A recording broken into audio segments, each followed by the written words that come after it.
Hello, hello. We meet again, per always. Well, I guess not always, since I have been gone the past couple weeks as I took a little time to just kind of figure out what I wanted to do with this podcast, where I wanted to go, and some topics that I feel are worth and worthy of speaking about. So as always, this podcast is dependent on my son Aldrich and his behavior, if he decides to let me keep recording or not. I got in the spirit to record, and as soon as I did, he woke, so I'm currently feeding him, so we shall see how this goes. But for today's topic, it is something that has been raging within my soul, not in a way of anger or aggression or anything of that, but more like a burning fire within me that felt the need to be expressed and put out to the world in some form of matter, one way or another. And what that topic is empathy, compassion. Those are two topics that have been really heavily been talked about lately, but it seems that the direction that a lot of people are taking this specific topic happen to be like, I don't even know how to put it into words to where it even makes sense, because I guess maybe to me it doesn't make sense.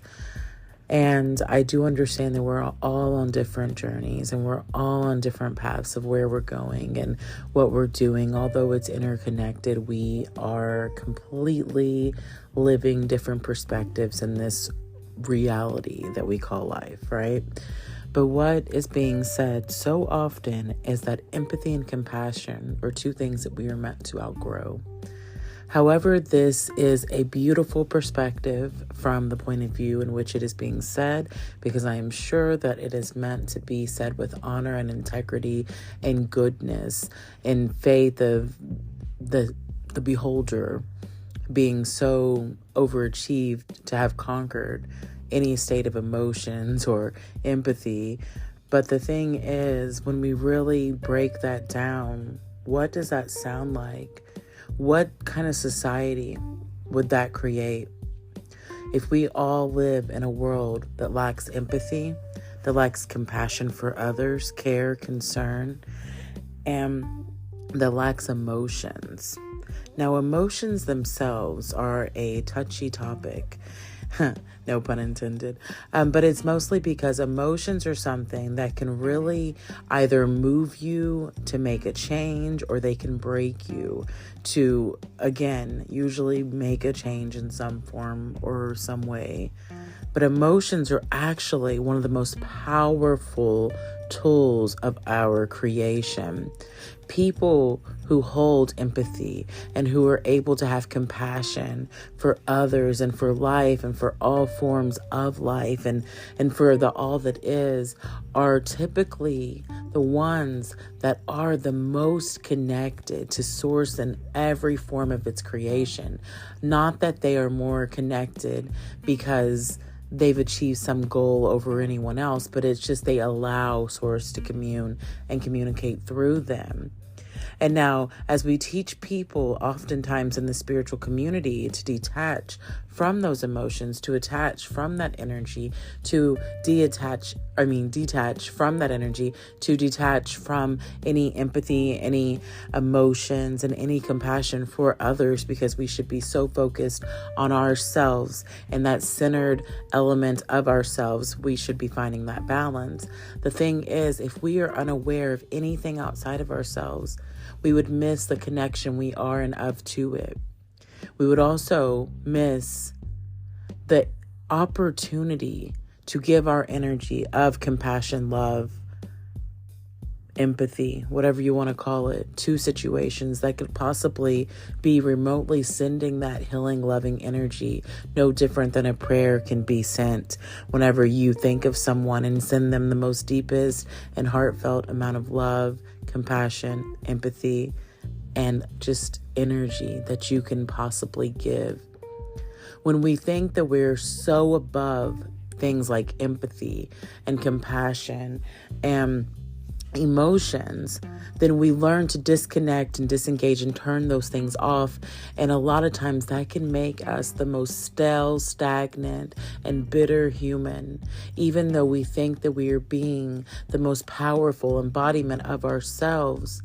What is yourself if you are not allowing that connection of the natural selection of even just being here keep you attuned to the nature of all that is within that form of self, through awareness of your reaction and the counteractions of everything in which you meet, greet, and put forth and come across in your life? Whenever we realize that it's not necessarily the energy that we put towards something outside of ourselves, seemingly outside of ourselves, when we really think about it as a whole overall perspective, no thing is outside of ourselves. Everything is within ourselves. It's just a projected extension of what we are feeling and what we are dealing inside our inner workings. Whether it be the darkest of the dark or the lightest of the lights, it is all a part of us. We are all a part of it. We are all connected. So whenever we say that we can't hold compassion or empathy or emotions for others or things outside of us, what we are doing is blocking off a part of us that we are unable to let ourselves see, because we feel that we are so disconnected from it that source and that force and that creation cannot be something that matters to us, when ultimately the most healing and the most soul dealing that you can do is to be able to allow your emotions to flow without setting inside of them stagnant, but instead filling through them and moving through the energy as it feels, and allowing ourselves to acknowledge what is meant to be acknowledged without feeling such a burden of allowing it to control us. When it really comes down to it, giving your emotions, your energy, and compassion and emotional aspects of yourself to seemingly outside forces or people or whatever it may be, it's not something to fear. It's not something to avoid. But what it is something to learn how to control your limits and what you put out and what you receive. Everything in this life is about finding a balance. And when we can find a balance with our emotions, then we are ultimately realizing the one aspect of this life within our control. And what that one aspect within our truest, ultimate control is how we react to situations, how we interact with situations, obligations, other people, and things in life. Avoidance is not interacting. And when we live in a world that's interwoven with each other, with itself, as itself, everything is a counteraction. Everything is a reaction. Everything is based off of another. It's a domino effect upon many levels, moving in many forms, moving through waves and frequencies and energies and forms and thoughts and actions and things beyond our control. But when we can control what is within our control, something as simple as, I can give my compassion for this because I genuinely have a heart and feel this towards this. So I will give my energy to send that love or to send that compassion or to send that empathy. But at the same time, I am keeping that in my awareness without making it become my whole awareness to where I give myself to nothing outside of that issue. So when we look at life in the layers of life and not just one aspect, like you're draining yourself, or you have a hole inside of you, or you have an emptiness, or you have a trauma because you feel emotions. No, that itself is an emotional trauma. That itself is a contradiction of itself in the statement in which it means. Because when we automatically identify some sickness, some illness, some weakness with simply feeling, then we lose touch with what it is to be a human here. We came here to be human. We came here for this life's experience. And whenever we can see from the highest perspective how it's all being done, it's all a part of the whole picture. Everything is a part, everything is a matter, everything is a perspective, everything is making the wholeness of it all function and yoking it all together. The inner weavings and the inner workings that we can't always see, yes, we can accept that everything is happening for a reason.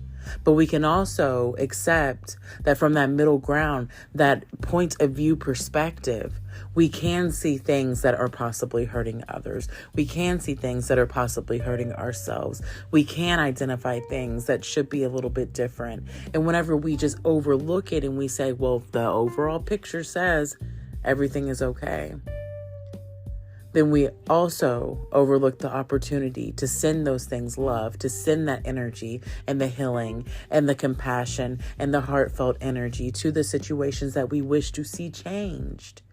Because the thing is, if everything is moving from energy and frequency, then the matter of your thoughts is a matter in itself, and it matters to whatever intention it is set to be. And whenever we constantly only set the intention on ourselves because we are only staying in ourselves, not even through our own awareness, but in ourselves, in the shadows of ourselves, because we're too fearful to extend ourselves outside of ourselves because that energy may deplete us. Instead, how about we start seeing that we have an endless abundance of radiant energy within us that can be built up, transformed, and evolved and utilized and harvested however we so choose. And only when we place limitations on ourselves that we don't have that, will we not have that. And will we not have the energy to be able to extend love and appreciation and compassion and empathy to others and to things that are seemingly outside of ourselves. All right, guys. So maybe I ranted a little bit in this podcast today, but it is a topic that I felt so called to talk on. I have so many more thoughts that I wish to share, but at the same time, I know that I have other things to attend to. So what I ask of you is, if you would be interested, leave a comment on your thoughts on this topic. Do you feel that it is a weakness to accept emotions, empathy, compassion? Or do you see it like I do, or similar to me? Because you don't have to see like me. That is never what I'm asking. What I'm asking is you to simply open your perspective. But can you see a perspective of how having these energies and how utilizing these energies can be the greatest power when they're properly attuned and harvested and harnessed into the energy and the algorithm of you in a way to where they do not control you, and you are able to control them through the modification of how they are extended out without feeling depleted by feeling another person's state of being or the energy that is involving a situation or a matter or a cause or whatever it may be. I would love to hear your perspectives. I thank you as always for being here with me. And I do ask that if you enjoy my content, please give me a like, share and subscribe. And you can also follow me or find me on all social media platforms under @Terrestrial Aura. That being TikTok, Spotify, YouTube, Twitter, aka X, and Instagram.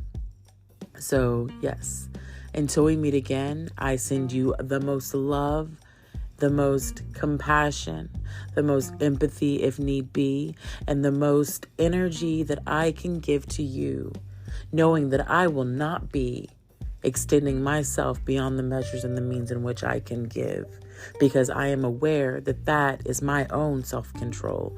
And I am aware that the only thing in this world I can learn and continuously see that I can control is myself, meaning the reactions I give and the interactions that I create and stimulate.